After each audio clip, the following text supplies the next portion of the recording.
사도행전 11장 19절부터 30절까지. 아빠 엄마.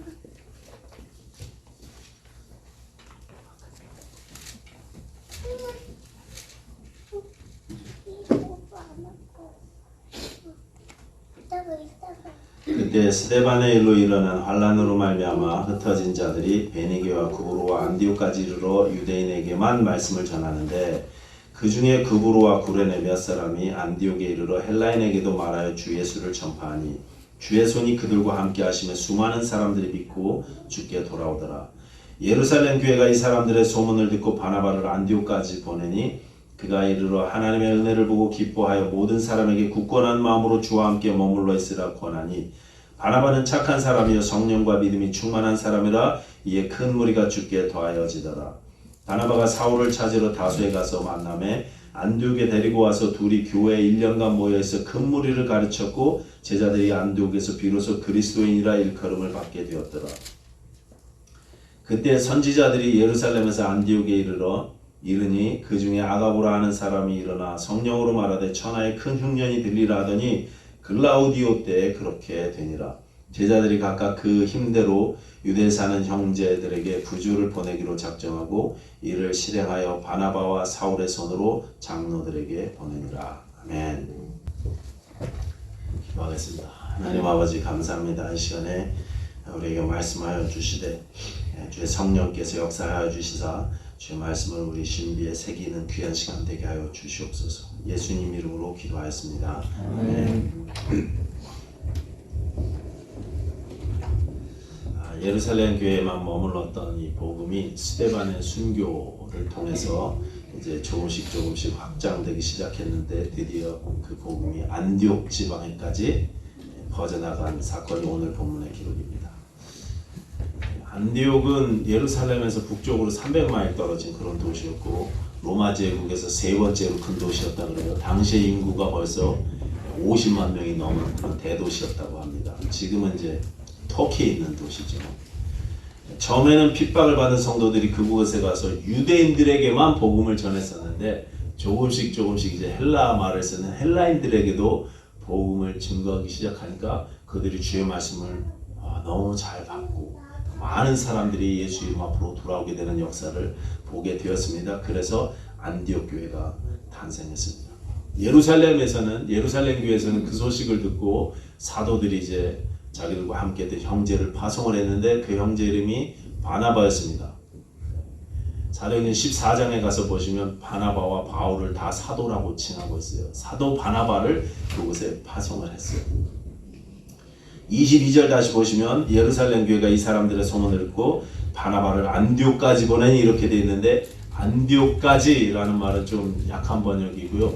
안디옥만큼 먼 곳까지 이런 뜻입니다. 그만큼이나 먼 곳까지 이런 뜻입니다. 하나님 나라가 예루살렘에 혹은 유대에만 머무르는 줄 알았는데 안디옥만큼 저렇게 멀리 떨어진 곳까지 임하시더라는 그런 표현인 것입니다. 예수님이 하셨던 마지막 명령, 사도행전 1장 8절의 명령이 서서히 실행되는 것을 그들이 두 눈으로 목격하는 것입니다. 이제 사도행전은 이 본문을 시작으로 복음 전파, 사도행전의 중심이요 예루살렘에서 이제 안디옥으로 옮겨지게 됩니다. 그리고 26절을 보시면 이 안디옥 교회 성도들을 가리켜서 세상 사람들이 그리스도인이라고 불렀다 이런 표현이 나오고 있습니다. 26절 한번 읽어볼까요? 다 같이 사도행전 11장 26절 시작. 만남에 안디옥에 데리고 와서 둘이 교회에 1년간 모여있어 큰 무리를 가르쳤고 제자들이 안디옥에서 비로소 그리스도인이라 일컬음을 받게 되었더라. 비로소 처음으로 신자들을 그리스도인이라고 부르기 시작했다는 것입니다. 그 전에는 예수를 따르던 사람들이 서로 부를 때 형제들, 형제들이요, 제자들이요, 성도들이요 이렇게 서로 불렀는데 바깥에서 뭐라고 불렀는지 성경에 나오지는 않는데 이제부터는 그들을 가리켜서 그리스도인이라고 부르기 시작했다는 것입니다. 그러니까 이 그리스도인이라는 호칭은요 교회를 핍박하던 유대인들이 붙인 별명도 아니었고 교회 안에서 스스로 붙인 이야기도 아니었고 교회 바깥에 있던 이방인들이 복음하고 상관없는 사람들이 예수 믿는 사람들을 가르쳐서 붙였던 별명이었습니다. 그리스도인, 크리스찬이라는 단어입니다. 근데 이 말은 존경과 사랑을 담아서 부른 그런 호칭이 아니었습니다. 교인들을 비꼬아서 조롱하듯이 불렀던 단어가 그리스도인, 크리스찬이라는 명칭이었습니다. 요즘 우리말로 굳이 바꾸자면 예수쟁이 뭐 이 정도 될 것 같아요. 그 정도 뉘앙스였던 것 같습니다. 이게 비꼬는 단어다 보니까 이 단어가 성경에는 그렇게 많이 등장하지 않습니다. 3번 딱 등장해요. 신약 성경에 그리스도인이라는 말이 3번 나오는데 첫 번째는 오늘 본문 말씀이고요. 두 번째는 바울이 아그리파 왕에게 이제 자신의 무죄를 변호할 때 사도행전 마지막 부분이죠. 거기서 아그리파 왕이 바울의 이야기를 듣고 이렇게 이야기합니다. 아그리파가 바울에게 이르되 네가 적은 말로 나를 권하여 그리스도인이 되게 하려는도다. 여기서 완전히 비아냥거리는 투로 이야기하는 것입니다. 그 유별나고 아주 그냥 극성인 그 그리스도인들 나를 그렇게 만들려고 하는 거구나, 이렇게 이런 뜻으로 아그리파가 이야기했습니다. 세 번째는 베드로전서 4장 16절에 나오는데요. 이렇게 되어 있습니다. 만일 그리스도인으로 고난을 받으면 부끄러워하지 말고 도리어 그 이름으로 하나님께 영광을 돌리라. 만일 그리스도인으로서 고난을 받으면 부끄러워하지 말고 하나님께 영광을 돌려라 그랬습니다. 고난의 이름으로 이 그리스도인이라는 단어가 쓰였습니다. 핍박받는 성도들을 향해서 사도 베드로가 그렇게 권면한 것입니다. 이제는 그리스도인이라는 이름이 단순한 호칭이 아니라 고난의 이름이 되었는데 그 이름으로 하나님께 영광을 돌려라 그렇게 권면합니다. 자, 요약하자면 이 단어는 세상이 붙인 이름이었고 세상이 조롱하고 멀리하는 이름이었고 고난의 이름이었습니다. 그러나 성도가 자랑할 만한 이름이요 하나님께 영광 돌릴 만한 이름이었다는 것입니다. 그리스도인. 저와 여러분이 그리스도인이죠. 그러면 이 이름의 시작이 어땠나? 도대체 안디옥 교회 성도들의 모습이 어땠길래 다른 사람들이 이 사람들을 그리스도인, 그리스도를 따르는 사람들, 그리스도에 미친 사람들이라고 이렇게 붙였을까? 그거 한번 오늘 생각해 보려고 합니다. 첫째는요, 세상은 그들이 그리스도를 전하는 모습을 보고 그들에게 그리스도인이라고 부르기 시작했습니다. 안디옥 교회는요, 말씀 전하는데 힘쓰던 교회였어요. 19절에도 그 모습이 나오고 20절에도 그 모습이 나옵니다. 말씀을 전했다, 주 예수를 전파했다, 이런 표현이 계속 나오죠. 나중에 13장에 가서 보면 우리가 잘 아는 대로 이 교회가 자기들 교회 담임 목사님이라고 할 수 있는 바나바와 그리고 바울을 선교사로 따로 세워서 성령님의 제시하심을 따라서 선교사로 보냅니다. 그만큼 복음 전파에 가장 힘을 썼던 교회와 성도들이었습니다. 그들을 세상이 그리스도인이라고 부르기 시작했다는 것입니다. 제가 일하러 다니는 공장의 사장님이요, 파륜궁을 수행하셔요. 파륜궁 수행을 하시는데, 근데 이분이 아주 인격적이고 선하고 훌륭하십니다. 막 화도 잘 안 내고 수행을 그렇게 많이 해서 그런지 아주 차분하고 온 식구가 다 그렇습니다.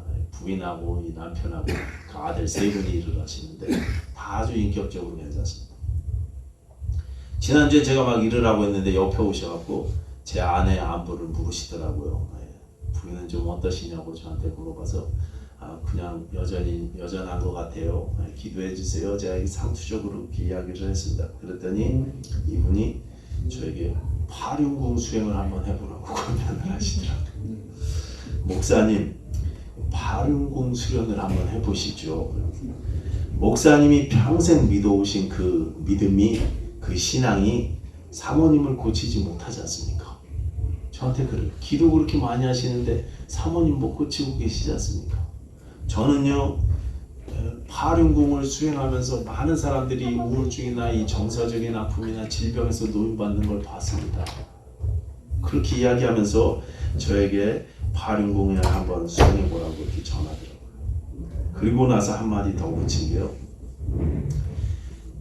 이제는 목사님이 그렇게 평생 믿어오신 믿음 신앙생활에 대해서 다시 한번 생각해 보실 때가 되지 않았습니까? 저한테 그렇게 이야기하시더라고요. 목사님, 정말 목사님이 평생 믿어오신 그 신앙에 대한 확신이 있으십니까? 저한테 그런 엄청난 도전을 해왔습니다. 그래서 저도 한번 얘기해 보시라고, 파륜궁이 1991년도에 시작했더라고요.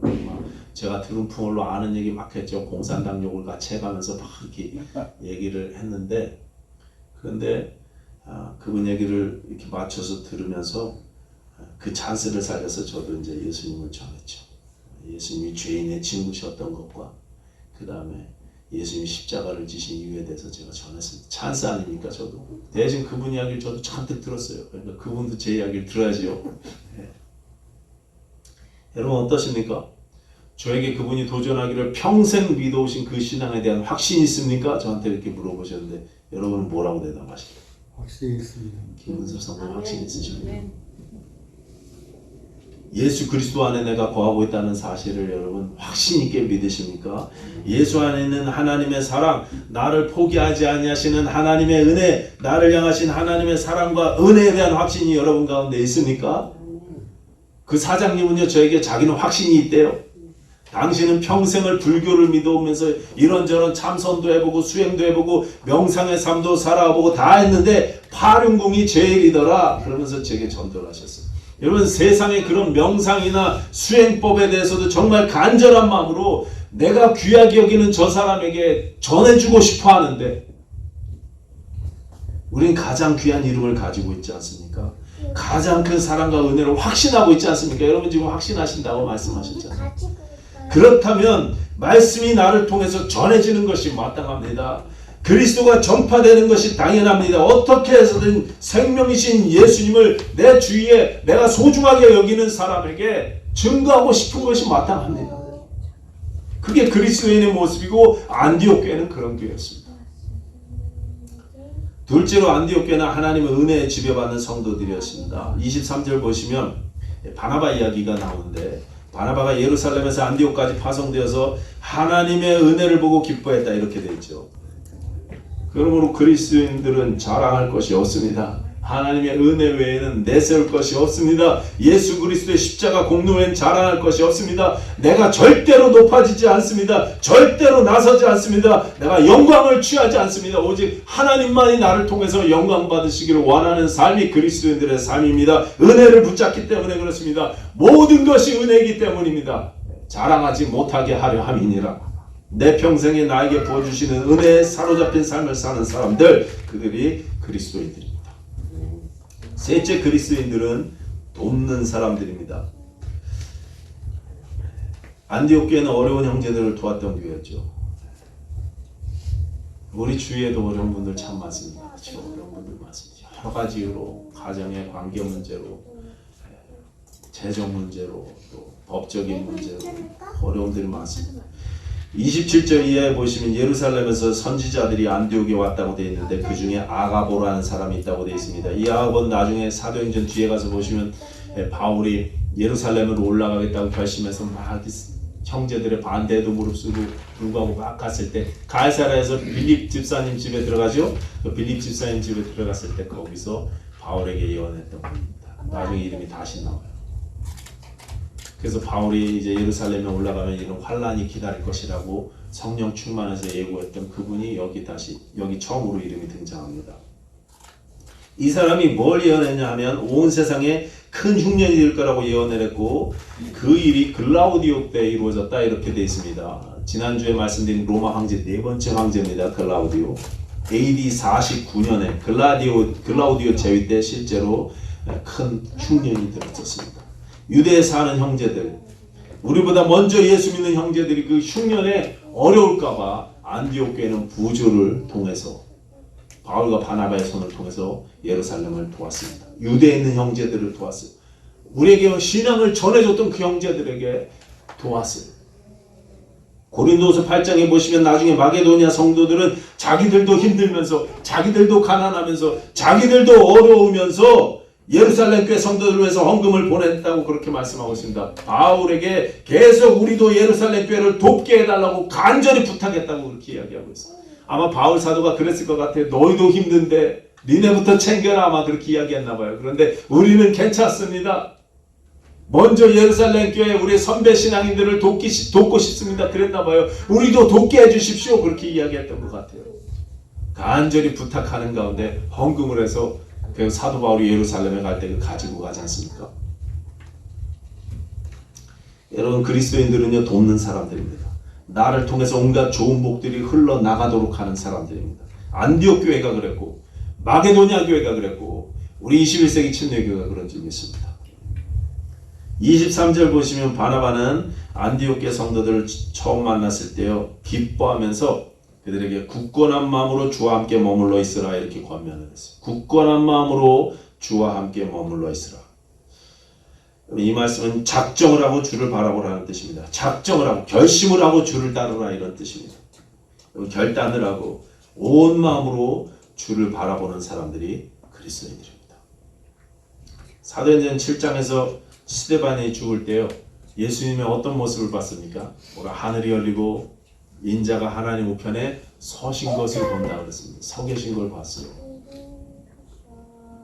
항상 하나님 보좌 우편에 앉아 계신 것으로 묘사된 그 예수님께서요 스데반이 죽을 때 벌떡 일어서셨습니다. 오늘 찬양에도 보좌에 앉으신 예수님이라고 우리가 찬양하지 않았습니까?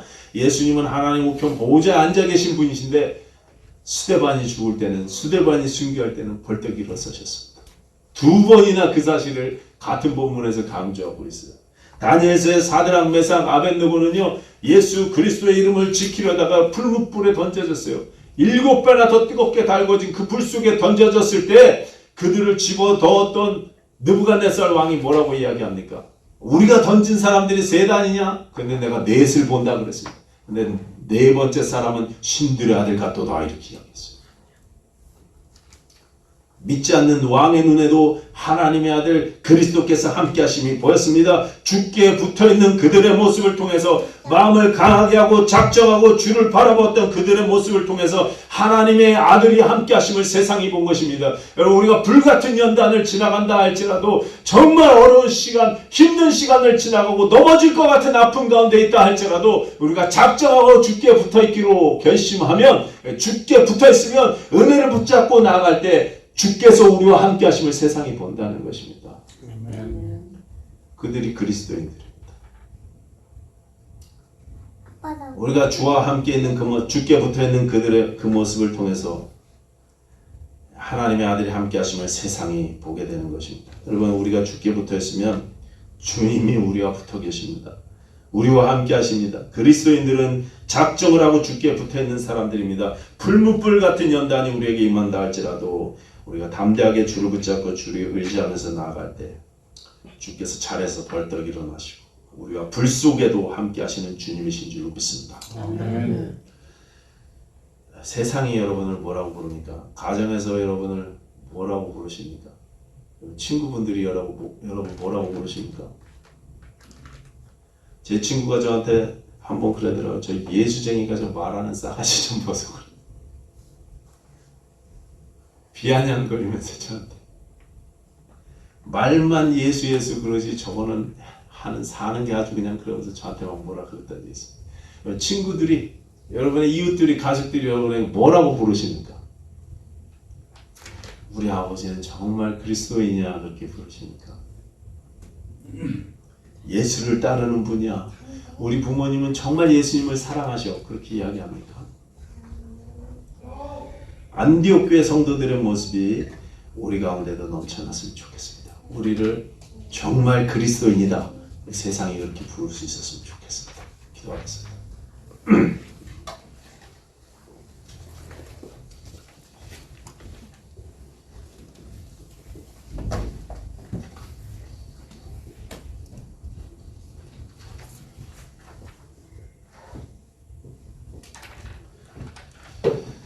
하나님 우리가 주께 붙어있는 그 모습을 통해서 은혜를 붙잡고 주의 말씀을 전하며 서로 돕고 세워가는 그 모습을 통해서 세상이 우리를 그리스도인이라고 부르는 그런 모습이 있게 하여 주시옵소서. 하나님 참으로 우리의 아이디가 그리스도인이 되게 하여 주시고 예수로 사는 사람들이 되게 하시고 예수를 온전히 따르는 자들이 다 될 수 있도록 하나님 우리를 축복하시고 인도하여 주시옵소서. 예수님 이름으로 기도하였습니다. 아멘.